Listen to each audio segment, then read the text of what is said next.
No one wants to look at those terrible scars on your face. But stepmother... They locked Alessandra in a room for 5 long years. Ever since that horrible day. Where am I? But... how? Father... I don't know what happened. Oh, Alessandra. What have you done? She confessed to killing a man, but she was framed, and the evidence was convincing. And all because her father convinced her to take the blame. He thought the town would go easy on her because she was just a young girl. But they shunned her, and her own family followed suit. They threw Alessandra into her attic bedroom and crafted a mask to hide her facial scars, telling the entire town that just to look at Alessandra gave you a death sentence. She was given table scraps for meals, disgusting bits of leftovers. She was dying in these walls, day by day, piece by piece. No one loves me. How could she ever be normal again? Yet, you're expected to make a public appearance tonight. But why? Because I have found someone who's actually willing to marry my cursed daughter. She was still, and would always be, Desmond's cursed daughter. It had been 5 long years, and now she was expected to step out into the world again. As she walked downstairs, something felt off. The house was cold. The whispers were louder than before.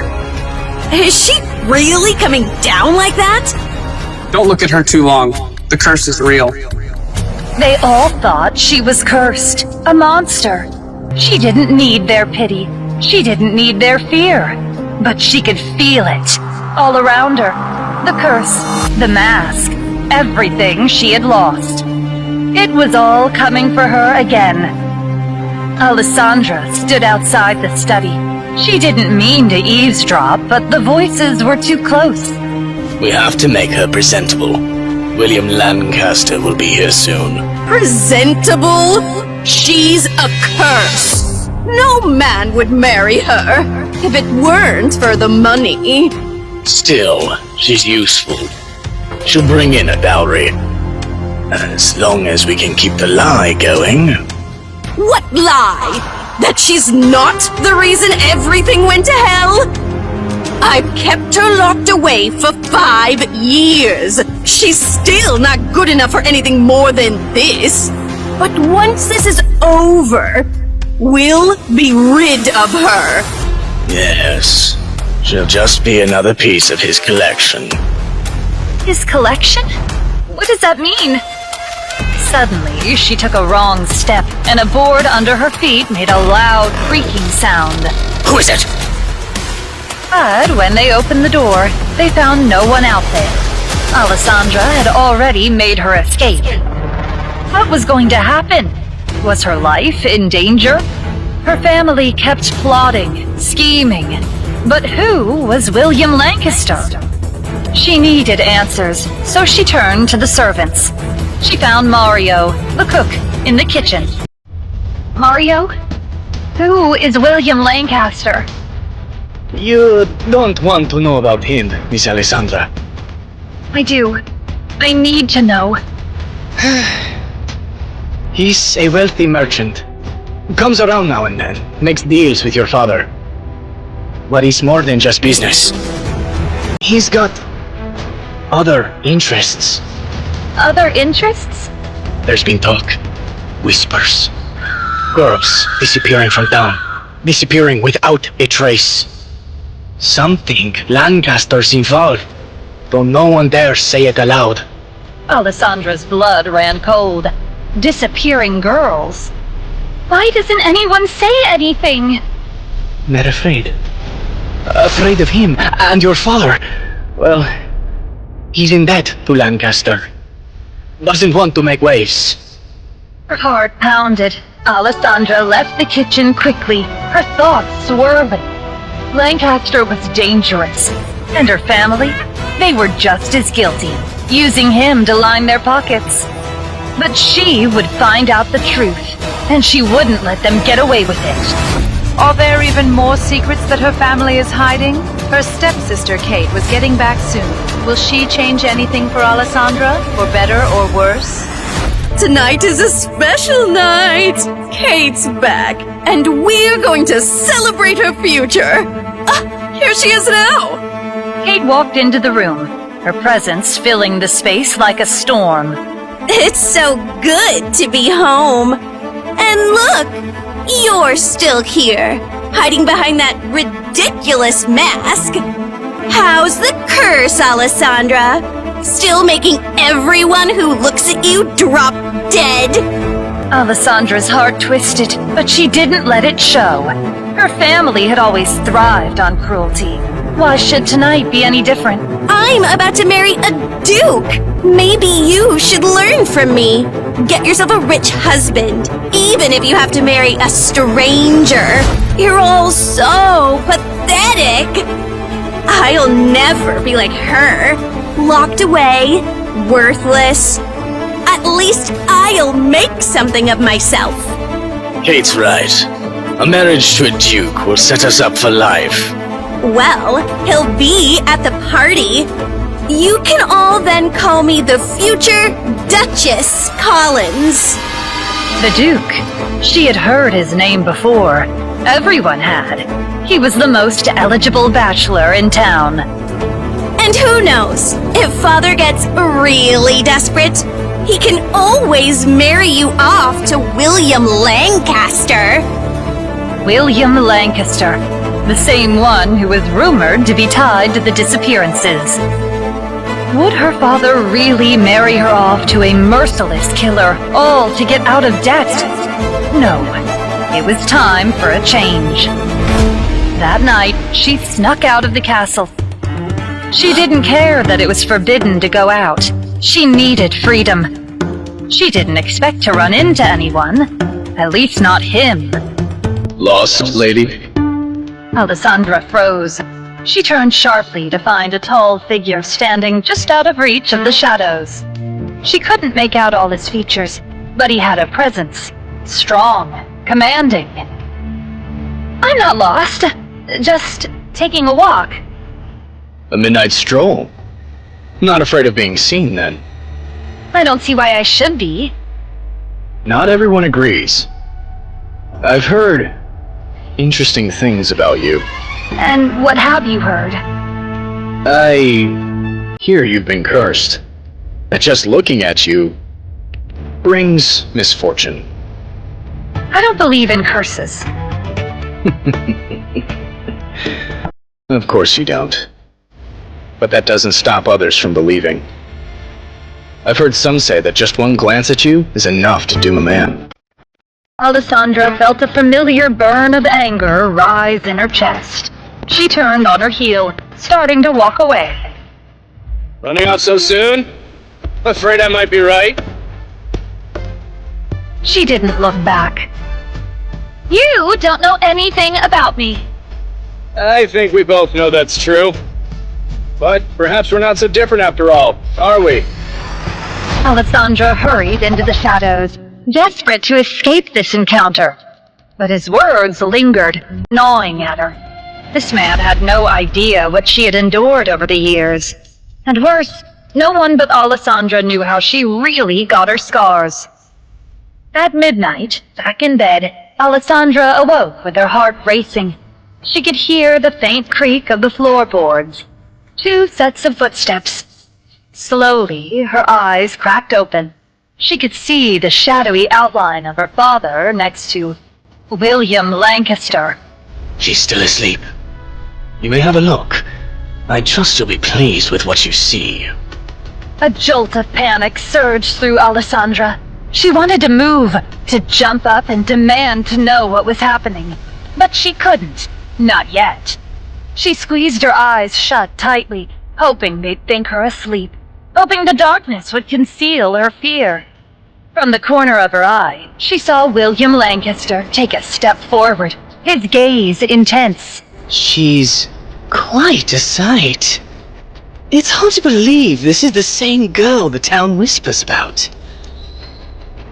A cursed daughter. Alessandra could hear her pulse pounding in her ears. Doesn't matter what they say. It's her future that concerns me now. Interesting. It seems the rumors were not as exaggerated as I'd hoped. The words stung, but Alessandra kept her face still, praying they didn't notice the way her heart was racing beneath her ribs. She could hear the quiet shuffle of feet, but dared not move. Her father had finally turned to leave, but she wasn't sure if Lancaster was following. Finally, after what felt like an eternity, she heard the door creak open and the men walk away. Alessandra curled up, nauseous at the memory of Lancaster's presence. But now, Alessandra was more certain than ever that William Lancaster was dangerous. Alessandra slipped into the bathroom.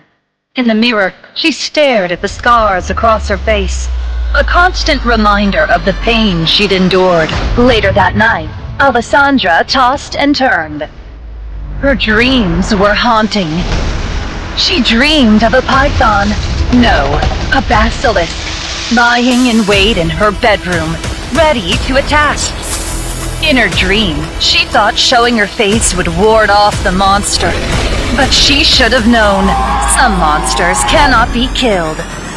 One thing was for sure, Alessandra needed to watch her back. The next evening, the house buzzed with anticipation. A grand party had been arranged to celebrate Kate's engagement. Kate, ever the center of attention, swept into the room with her usual flair. Guess what? My fiancé, the Duke, is coming to the party tonight. Alessandra didn't react. She was used to Kate's bragging by now. The thought of having to smile and pretend to be happy for her sister made Alessandra's stomach turn. But she held her tongue. The last thing she wanted was to give Kate the satisfaction of a reaction. Yes, I've heard. Quite the match, isn't it? But there's someone else I want you to be prepared for. William Lancaster will be there too. He's been asking to meet you, Alessandra. The words hit her like a slap. Her stomach dropped. Lancaster, again. Why would he want to meet me? Don't question it, child. Lancaster is a man of influence. You do well to make a good impression. Alessandra bit her lip in frustration. She was well aware of the power Lancaster held. She'd learned enough to know he wasn't someone to take lightly. And the thought of him wanting to meet her, it was unsettling to say the least. Kate, of course, couldn't resist adding her own venom to the conversation. Maybe he's heard about your curse, Alessandra. He'll certainly enjoy meeting the famous murderer's daughter. Alessandra's hands tightened into fists. I expect you to be on your best behavior tonight, Alessandra. Remember, you're still a part of this family. You will act like it. The night felt darker than before, and the weight of her family's expectations, their plans, and their whispers settled heavily on her shoulders. She wasn't sure if she could endure another evening surrounded by them, and now a dangerous man was about to join the fray. But one thing was certain. No matter what happened, she couldn't afford to be vulnerable. Not with Lancaster. Not with any of them. She had to be careful. Her life might just be on the line. The evening of the party had arrived. The house was alive with the sounds of laughter, clinking glasses, and the rustling of expensive fabrics. At the center of the buzz was none other than Duke Edgar Collins, the man of the hour. Mothers were practically throwing their daughters at him, as if he were some prize to be claimed. He's everything you could want in a match. We all know the Duke is an excellent choice. Such wealth, such power. And the bloodline, his family name. My dear Lucille would be perfect for him. Alessandra could hardly believe her ears. The competition among the women in the room was palpable. Her gaze found Kate across the room. She was determined to marry the Duke, no matter what. But then, he walked in. Alessandra recognized those eyes. The stranger she had met outside the castle just days ago was him, the Duke, Edgar Collins. For a moment, everything in the room seemed to fade away. The sounds, the laughter, the murmurs. Nothing mattered except for the man who had captured her attention so easily, so unexpectedly. The same man who had playfully teased her about being cursed. But this time, it wasn't a random encounter. This was real. This was the man who Kate had been bragging about. The one her family had been trying to set her up with.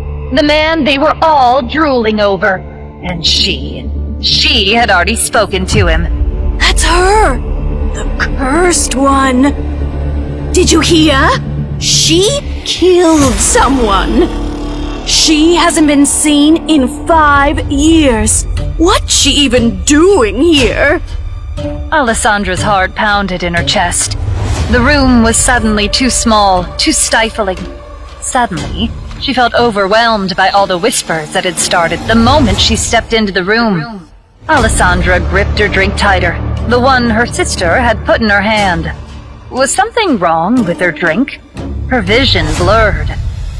You look lovely tonight. Alessandra frowned. Something was off. She tasted something bitter on her tongue. Kate had poisoned her drink. The world spun. Her legs buckled. The room was closing in. Alessandra stumbled toward the bathroom, her heart pounding. She gripped the doorway, her vision hazy, her breath shallow. Are you alright? You're poisoned. Where's the nearest exit? Closet. He didn't hesitate. He swept her up, carrying her swiftly through the crowd. Where the hell do you two think you're going? The door to the closet clicked shut behind them. He set her down, gently. You're going to be fine. Just breathe. Alessandra's pulse raced, but not from the poison anymore. His face was too close. Her breath caught. His eyes locked onto hers. For a heartbeat, everything else faded. She leaned in, unable to stop herself. Then, the door creaked open. Edgar! Where are you? They jerked apart. The moment shattered. Go. I'll cover for you. She barely nodded, reeling from the encounter. She stepped out of the closet and saw the smug Kate. Alessandra, there you are. I was starting to worry. We wouldn't want to make a scene, would we? Alessandra's stomach churned. But would she really continue to live her life afraid of her stepsister? You were hoping to embarrass me. Oh, don't flatter yourself. I'm just concerned. Alessandra felt a flicker of anger. Kate would never be concerned about her. Alessandra knew her true colors from all those years ago. But suddenly, Duke Edgar stepped forward, between the two sisters. Is something going on here? Of course not, Edgar. Now let's you and I get back to the party. This was her last chance. Alessandra took a deep breath. She couldn't let her family control her anymore. I need your help. My family they're out to get me. I don't know what they'll do next, but I can't stay here. I can't be part of this anymore. You have no idea the things they've brought upon me over the years. Edgar looked at her, his brow furrowing. What do you want me to do? She looked him in the eye, her voice steady. Marry me. His gaze shifted, sharp and calculating. You want a marriage? Why? Because it's the only way I can escape. You don't have to love me. But you need to protect me. And I need to be protected. From them. That is an interesting proposal. Kate gasped, her face twisting in shock. Edgar stood still a long moment, but then he smiled. Will Edgar agree to Alessandra's terms? Will he help her escape her family? And will she ever get out from under rumors of her curse? To listen to the full audio series, install the Pocket FM app now.